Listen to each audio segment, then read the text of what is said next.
La trajectòria vital, cultural, cinematogràfica i política de Pere Portabella en 5 espais. Aquesta és la proposta de l'exposició que ell mateix i Antoni Vilacases han organitzat al Museu de Can Framis, a Barcelona. De Viridiana al Ja soc aquí, de Josep Tarradellas, la mostra és una passejada pel segle XX.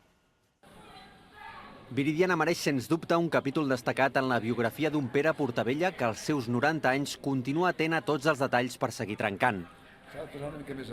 Ara, la pel·lícula que li va produir a Luis Buñuel i que va triomfar a Canes per escàndol del franquisme ocupa una de les 5 minisales de l'exposició Can Framis, que vol trencar també apostant per apujar el volum de les projeccions. Deixo aquest so així perquè el cine és sorollós i trenca aquesta idea de museu d'anar a veure coses silencioses. L'exposició explora la polièdrica obra d'aquest cineasta molt lligat als artistes d'avantguarda i per això el visitant també trobarà quadres d'amics seus tan destacats com Picasso, Tàpies o Chillida.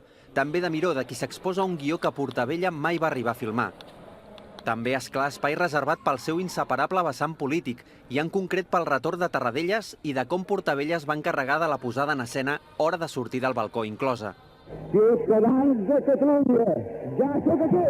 No he separat mai, no? La meva professió, en aquest cas, del que és el que entenem per art, i la política. No només a Can Framis, la retrospectiva sobre Pere Portabella també salta aquí, a la Filmoteca de Catalunya, amb un cicle en què es veuran algunes de les seves pel·lícules.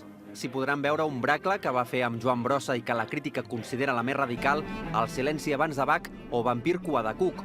Aquesta última, la favorita d'un cineasta admirador de Buster Keaton i que continua obstinat a trencar el concepte del cinema amb plantejament, nus i desenllaç. Òscar Costa, TV3, Barcelona.